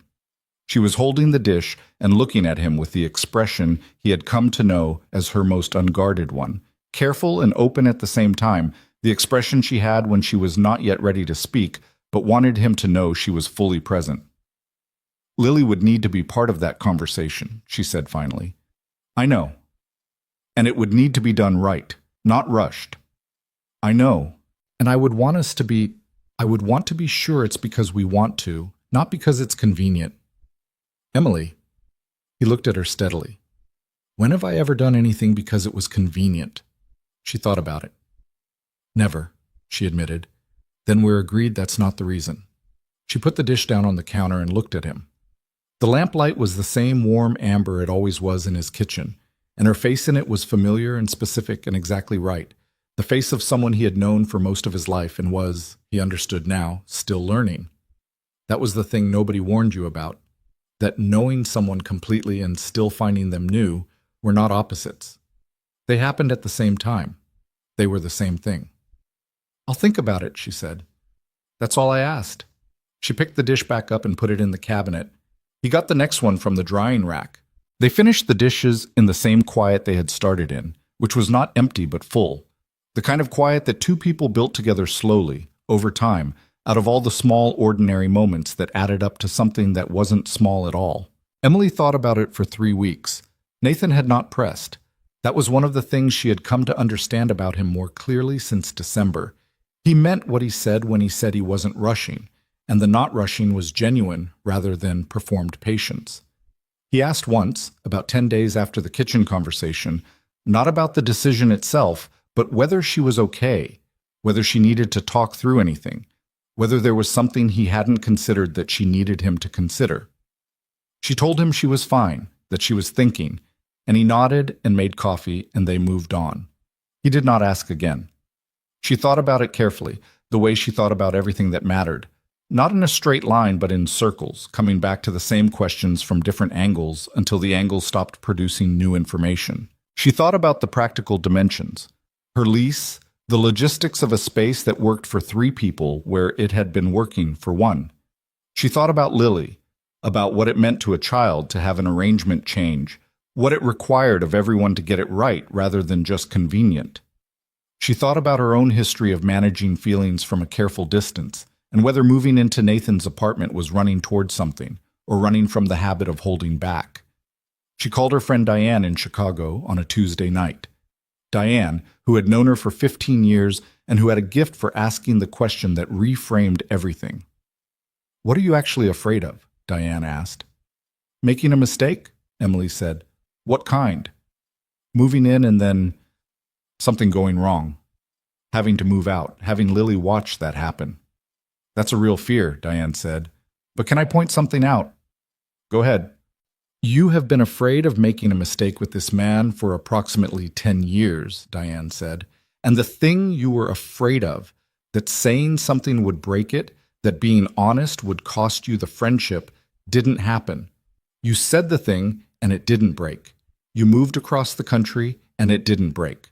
You showed him a shoebox of evidence that a jury might call obsessive, and it didn't break." A pause. "At some point, you have to update your model of what breaks this." Emily sat with that for a moment. "Not everything that goes wrong ends things," Diane said more quietly. "Sometimes it just changes the shape of them." She called Nathan the next morning and told him yes. They did it slowly, which was right. The conversation with Lily happened first, on a Sunday in late March, with the 3 of them at the kitchen table after breakfast. Nathan had thought about how to approach it for a week, had considered and rejected about 6 different framings, and in the end said the straightforward thing, that Emily was going to move in, that it meant her apartment would become her home now too, that nothing about how they were together would feel different except that she'd be there in the mornings. Lily had listened with the still attention she brought to things she was taking seriously. When Nathan finished, she was quiet for a moment, and then she said, "Can I have a say in which drawer Emily gets?" Nathan blinked. "Sure. The one by the window in the bathroom is the best one. She should have that one." "That's your drawer," Nathan said. "I'm moving my stuff to the one under the sink," Lily said, with the authority of someone who had already decided. "Emily's hair things are nicer than mine, and they deserve a better drawer." Emily looked at her. "That is one of the kindest things anyone has ever done for me," she said. Lily shrugged in the way she had when she was pleased, but wanted to look casual about it. "It's just a drawer," she said. But she was smiling. They moved Emily in over 2 weekends in April. 42 boxes again, minus what she had donated or given away during the year on Morrison Street. Nathan's apartment was a 3-bedroom. He had chosen it after the divorce specifically because the extra room had felt like an act of optimism, a bet on a future version of his life that required more space than he currently needed.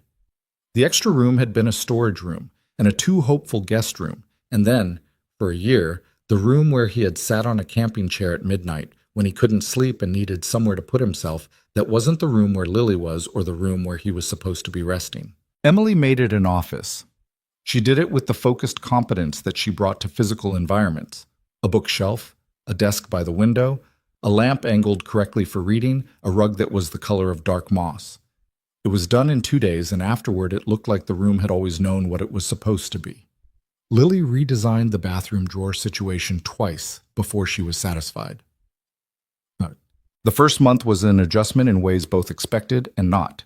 The expected, the simple logistics of 3 people in one space, the negotiation of rhythms, the small collisions of habit. Emily was an early riser. Nathan moved slowly in the mornings and needed 20 minutes of quiet before he was functional for conversation. Lily was unpredictable, either up before 6 with enormous energy or sleeping until 8 in a way that made Nathan silently grateful. Emily figured out the morning rhythm within 2 weeks. She made coffee before Nathan was ready to speak and left it where he'd find it, and she had learned to read from Lily's first sounds whether it was going to be an early or late morning, and plan accordingly. The unexpected. How normal it was. Nathan had braced, privately, for some version of difficulty, the kind that came from two adults who had built separate lives trying to merge the practical edges of those lives into something functional. He had expected more friction than materialized. Not because everything was easy. It wasn't. There were friction points. There was the drawer in the kitchen that neither of them could agree on how to organize, and which became a running low-stakes argument that made Lily roll her eyes, but because the foundation under the friction was solid enough that the friction didn't shake it. One night in the second week of May, they were both awake at midnight. Not a planned wakefulness. Lily had had a bad dream and needed settling, and settling her had required both of them, because she had asked for both of them, which was new and which Nathan had noticed and filed as a thing worth paying attention to. When Lily was back down, he and Emily had ended up on the couch in the low-lit living room, too awake to go back to sleep, not quite ready to try. "She asked for both of us," Emily said. Her voice was quiet, careful with it. "Yeah," Nathan said. "Is that—" She stopped. "I don't want to assume what it means." "I think it means what it sounds like it means," he said. "She knows what this is now. She's letting you in that way." Emily looked at her hands in her lap. The cast had been gone for 2 months and the wrist was fully healed, but she still had a habit sometimes of holding that hand carefully, a phantom protectiveness. "I don't want to overstep with her," she said. "I think about that a lot. Making sure the space I take is invited." "She gave you her best drawer," Nathan said. "That was a drawer." "Emily." He turned to look at her. "She asked for you at midnight when she was scared. That's not a drawer, that's the whole thing." She looked up at him. In the dim light, her expression was open in the way it got when she was trying not to make something too much of, and failing, and he thought, not for the first time, but with a clarity that these quiet midnight moments sometimes produced, about how much she had held alone for so many years. Not just the feeling itself, but the work of it. The daily labor of caring for someone from a careful, respectful distance, making sure the care was real without letting it become a weight they had to carry. He reached over and took her hand. She turned it and held his back. They sat like that for a while in the dark, in the home they were building out of the material of all the years that had come before. And he thought about something he had read once, that the people who understand you are rare, and that recognizing them when they're in front of you is its own kind of work, its own discipline. He had been slow at that work. He was aware of it, but he had gotten there, and getting there late was not the same as not getting there. Summer arrived the way Portland summers did, tentatively at first, a few days of sun in May that retreated, then a sustained warmth in June that the city seemed collectively grateful for. Lily finished first grade with a science fair ribbon for her igneous versus sedimentary rock project, in which she had argued, with supporting evidence and a hand-drawn diagram, that igneous rocks were more interesting specifically because of the violence of their formation. Her teacher had written in the comments, "Lily demonstrates exceptional ability to form and defend a thesis." Nathan had put it on the refrigerator. Emily had photographed it and sent it to Diane in Chicago with a note that said, "This child is going to run something someday." They took a trip in July. The three of them, a week on the Oregon coast, a rental house in a town called Manzanita that had a porch facing the water and a kitchen that was slightly too small and a bedroom situation that required some creative logistics, and which Lily solved by declaring that she wanted the room with the bunk beds, and Nathan and Emily could have the big room with the view, which she delivered as a practical decision rather than a gesture, though Nathan suspected it was both. The week had the particular quality of a good vacation, which is to say it was imperfect in all the ways that made it real. It rained for 2 days straight, and they played every board game in the house and ran out of good ideas by day 3 and watched too much television. Emily got a sunburn on the one genuinely sunny afternoon because she forgot to reapply sunscreen and spent 2 days being lightly lectured about it by Lily, who had a strong position on SPF. Nathan burned the fish he tried to make on the outdoor grill, and they ate cereal for dinner instead. And the cereal dinner was, inexplicably, one of the better meals of the trip. On the last evening, the weather cleared completely. They walked on the beach after dinner, the three of them, shoes off because Lily had insisted, the sand still holding some warmth from the afternoon. The light was low and golden, the kind that happened at 7 in the evening on the coast in July. and the water was loud and constant and indifferent in the way that oceans were. Lily ran ahead. She always ran ahead on beaches. Something about the open space produced in her an immediate desire to test its edges. Nathan and Emily walked behind her at the pace that watching someone required. "Good week," Emily said, despite the fish. The cereal dinner was genuinely fine. I maintain that I had the heat too high. "You had it too high and you also walked away," she said. "Those are two separate errors. Thank you for that forensic analysis." She bumped her shoulder against his, companionably, and he put his arm around her, and they walked like that watching Lily chase something at the waterline. A bird, maybe. Or just the idea of the water. Her small figure was vivid against the pale sand and the enormous sky. "Nathan," Emily said. "Yeah?" She was quiet for a moment. The ocean came in and went out. "I want to say something, and I don't want you to make it into a bigger thing than it is." "Okay?" "I spent a long time being afraid," she said. "Not just of saying something, of wanting something this much, because wanting something this much means you can lose it, and I have lost—" She stopped, tried again. "There are things I've lost. People. And I spent a lot of years keeping my wanting at a manageable size, not asking for too much, not needing too much." She was looking at Lily, not at him. "And this—" She made a small gesture that took in the beach and the house behind them, and by implication, everything. "This is not manageable sized. This is very large, and I'm—" She paused. "I'm not afraid of it anymore. I just wanted to say that." He turned to look at her profile. She was still watching Lily, her expression something between peace and the faint surprise of a person who has arrived somewhere they stopped expecting to reach. "Good," he said. It came out quieter than intended. She finally looked at him. "Good?" "I'm not afraid of it either," he said. "I was. I know I was. But I'm not anymore." He held her gaze. "Whatever the size of it, I'm not afraid of it." She looked at him for a moment with the full, unguarded attention she had always had, the kind that made you feel seen completely rather than partially, and then she leaned up and kissed him, briefly, in the way of two people for whom kissing had become a language rather than an event. He held her by the waist and felt the evening air and the sound of the ocean and Lily's distant voice calling back that she had found something, a shell or a rock, something that required investigation. They separated and turned toward her. "What is it?" Emily called back. "Come look," Lily shouted. "I think it might be igneous, like—" "Igneous rocks aren't typically found on beaches," Emily said, moving toward her. "That's why it would be interesting," Lily said, with the triumphant logic of someone who had built this exact argument before. "If it's here, it traveled." Nathan followed them, his feet in the cold, wet sand, watching the two of them converge over whatever Lily had found, Emily crouching down to look at it seriously, Lily explaining her hypothesis with both hands. The light made everything golden-edged and real, and he thought about all the roads that had run through his life over the last several years. The end of his marriage, the 2 years of rebuilding, the late nights and the school events, and the burned dinners, and the quiet that had lived in his apartment like a fourth presence, and about how none of those roads had felt like they were leading anywhere in particular when he was on them, and about how that was usually how roads worked. You understood where they went only after you arrived. He had arrived here. He had no idea, standing in his kitchen 2 years ago eating cold macaroni, that this was where he was going.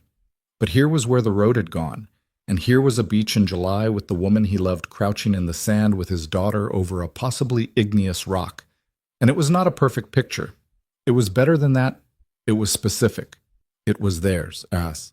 There are things about love that nobody tells you when you're young, because the people who know them are usually too tired to explain, and the people who need to hear them are usually too certain to listen. One of them is this. The love that lasts is not usually the love that announces itself. It does not tend to arrive with its intentions clearly stated and its credentials in order.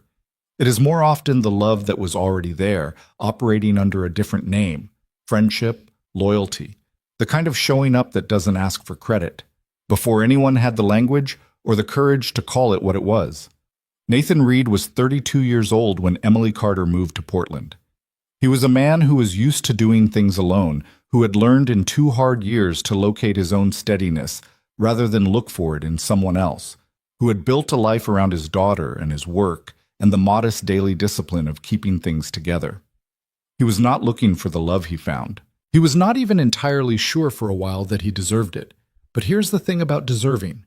It is almost never the right frame. The right frame is readiness. Whether you are ready, when the thing arrives, to recognize it. Whether you have done enough of the work on yourself to stop mistaking what you fear for what is wrong. Whether you can hold something real without flinching from its size. He learned to hold it. Slowly, with the caution that was his nature and the honesty that was his best quality, he learned to hold it. And Emily had been ready for years. What she had needed was not to become ready, but to become willing, which was different. Willing to stop managing her wanting at a safe size, willing to stop protecting the friendship by sacrificing the possibility of something more, willing to trust that the best thing she could do for both of them was to be honest, even at the risk of the outcome she feared most. Neither of them did this perfectly. There is no version of this story where anyone did it perfectly. There were things said badly and moments of fear that looked like coldness and arguments that went a few minutes longer than they needed to, and mornings where the ordinary friction of two people trying to share a life produced more heat than the situation called for. That was the actual texture of it. That was what real looked like. What carried them through was not the feeling. Feelings were real, but they were also weather. They changed, they shifted, they were not always available on the days you needed them most. What carried them through was the decision. The daily, unremarkable, unglamorous decision to show up for each other, to stay in the room when the room was uncomfortable, to say the honest thing rather than the comfortable one, to keep choosing the same person even when choosing was not the obvious or easy path. That decision, repeated over time, was what built something that could hold weight. By the following spring, a year and a half after Emily had first appeared in Nathan's doorway with 42 boxes and a cordless drill, certain things had become simply true. Lily was 8. She was in 2nd grade and was currently embroiled in a school-wide effort to establish a rock collection in the library, a campaign she was prosecuting with a rigor that her teacher had described to Nathan as both impressive and slightly exhausting. She called Emily by her name, not by a title, and the name contained everything that a title might have been too formal to hold. She asked Emily's opinion on things the way she asked Nathan's. Not always, not on everything, but on the things that mattered to her, whether her argument was logical, whether her drawing was good, whether the thing she was worried about was actually worth worrying about. Emily had been promoted at Crane and Aldis. The title was senior director and the work was harder, and she came home on bad weeks looking like someone who had been in a sustained negotiation with a difficult reality. And on those evenings, Nathan made dinner and let her decompress at her own pace and didn't try to fix things that were not his to fix. She was good at her job in the way of people who understood both the technical and the human elements of it, who knew that organizations were made of feelings as much as strategy, and who had the patience to work with both. She was also occasionally difficult about her work in the way of people who cared too much. She took things home that she should have left at the office. She held herself to standards that were harder than the ones she held anyone else to. She sometimes needed Nathan to say plainly, "You did the right thing, let it go." He had learned to say it when she needed it. She had learned to hear it when he said it. Marcus came to visit in April and sat at Nathan's kitchen table drinking beer, while Emily and Lily argued amiably about the correct way to make guacamole, which Lily had developed strong opinions about after a school project on Central American agriculture. He watched the whole scene with the expression of a man watching something he had been told about for years and was now witnessing directly. "I want to say something," Marcus said to Nathan quietly, under the noise of the guacamole debate. "If it's about the list, it's about the list," Marcus said. "I just want to say that I have been telling that story for 4 months, and it only gets better every time." "I know," Nathan said. "The part where you found it in your jacket pocket." "Marcus, I'm just saying it's a good story." He tilted his beer toward the kitchen, toward Emily, who was now explaining to Lily the chemical reason for why lime juice prevented browning, toward Lily, who was listening with the focused expression of someone taking notes. "She's good for you. Marcus said. Not in a fixing you way. In a, he thought about it. In a, you're more yourself way. You know what I mean. Nathan knew what he meant. Yeah, he said. She is. The night he asked her, he had not planned it as asking, which was maybe the most honest thing about it. It was a Tuesday in May, an ordinary evening, dinner done, and Lily in bed, and the apartment in its familiar, settled quiet. They were on the couch. She was reading something on her tablet, and he was doing nothing in particular, the particular form of rest that came from being in a place where you didn't have to be doing anything. The lamp was on. Outside, Portland rain. He had the ring in his jacket pocket. He had been carrying it for 11 days, which was, he acknowledged to himself, very on brand. He had bought it without planning to buy it, had gone to the jeweler's to get his watch serviced, and had seen it in the case and had recognized it immediately, not as the ring he would buy for Emily, but as the ring that was already hers, as if it had been waiting there for someone to recognize it. It was simple, not elaborate. A single stone set low in a plain band, the kind of thing that would not catch on anything, that would survive being worn by someone who used her hands. He had it in his pocket, and he had been waiting for the right moment, and the right moment had not announced itself. And then he understood, sitting on the couch on a Tuesday in May, with the rain outside, and his daughter asleep down the hall, and Emily reading beside him, that this was exactly the right moment. Not because it was romantic, because it was real. Because this specific ordinary evening, was what he was actually asking her to say yes to.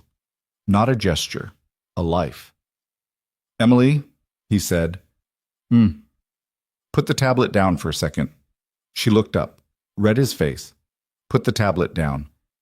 He reached into his jacket pocket and took out the ring and held it in his open palm, not in a box, not with any staging, just in his hand. He watched her see it. She was very still. I'm not going to make a speech, he said. You know what I want to say, and you know why. You've known me for 22 years, and you know everything that's brought us here, and I don't need to explain any of it. He looked at her steadily. I want to keep building this, officially, with paperwork. He paused. Will you marry me? It was not a perfect proposal. He had said paperwork, which in the retelling would become something he was mildly embarrassed about, and which Emily would repeat with a specific joy at every opportunity for the rest of their lives. His voice had caught slightly on the last 3 words. He was, despite everything, nervous, which was evidence of how much it mattered. Emily looked at the ring in his hand and then at his face, and the expression that moved through her was not something that could be described in a single word. It was too layered for that, carrying too much history, the weight of all the years before this moment, and all the smaller moments that had built toward it, the Tuesday phone calls and the sticky notes and the shoebox and the Christmas Eve emergency room and the beach in July and every dinner and every ordinary evening and every time she had held the feeling carefully until it was safe to put it down. Yes, she said. Obviously, yes. Her voice was completely steady, which impressed him, because her eyes absolutely were not. She held out her hand and he put the ring on, and it fit, which felt like more than coincidence, but was probably just the fact that he had described her hands to the jeweler in more detail than he had realized until the jeweler had smiled at him knowingly. She looked at her hand, looked at him. Paperwork, she said. I was nervous. I know. She leaned her head against his shoulder. He put his arm around her. The rain continued outside, indifferent and steady, the way Portland rain always was. I want to tell Lily in the morning, she said. First thing, before anything else. She's going to be insufferably smug, Nathan said. She told Sophie you were going to do this. How long ago? I think February. Emily laughed against his shoulder, the sudden one he had always loved. She's been right about us longer than either of us were. She usually is, Nathan said. About most things. He held her in the quiet of the apartment, the home they had built from the material of patience and honesty and time, and he thought about all the versions of his life that had existed before this one. The years of getting it wrong, the years of putting himself back together, the years of being alone in a way that had taught him things he had needed to learn. He did not regret any of them, because they had brought him here. What he regretted was only the time, the years he and Emily had spent adjacent to what they were before he had known how to move toward it. But even that, he understood now, had not been wasted. You could not rush the kind of trust they had built. You could only show up and wait, and let it become what it needed to become. He looked at her hand on his arm, the ring catching the lamplight, and he thought about that list he had written at 3 a.m, full of things he had believed he was describing in the abstract. He had not been describing the abstract. He had been describing her, specifically, without knowing he was doing it. The heart was sometimes smarter than the mind about what it needed, even when the mind was slow to catch up. He had caught up. He was here. Outside, the rain came down on Portland, on the streets they both knew, on the neighborhood they had made theirs, on the city that had become home not by birthright but by choice, which was the best kind of home, the kind you selected deliberately rather than the kind you simply landed in. The apartment was warm and still and lit by the single lamp, and down the hall a small girl slept with a stuffed rabbit and a rock collection and the complete unquestioning knowledge that she was loved, which was all any child needed and which she had, abundantly, from 2 people who were still learning how to get things right and were committed to the learning. There was no perfect ending here. There was only this: a man who had learned to stop outrunning the thing he needed, and a woman who had learned to stop protecting herself from the thing she wanted, and a child who had known the answer before either of them did, and the years ahead of them that would be difficult and ordinary and surprising and full of the small daily weight of choosing each other, which was not a single act but a practice, renewable every morning. They sat together until the rain slowed and the lamp stayed on, and the night settled into itself, and that was enough. That was, in fact, exactly enough.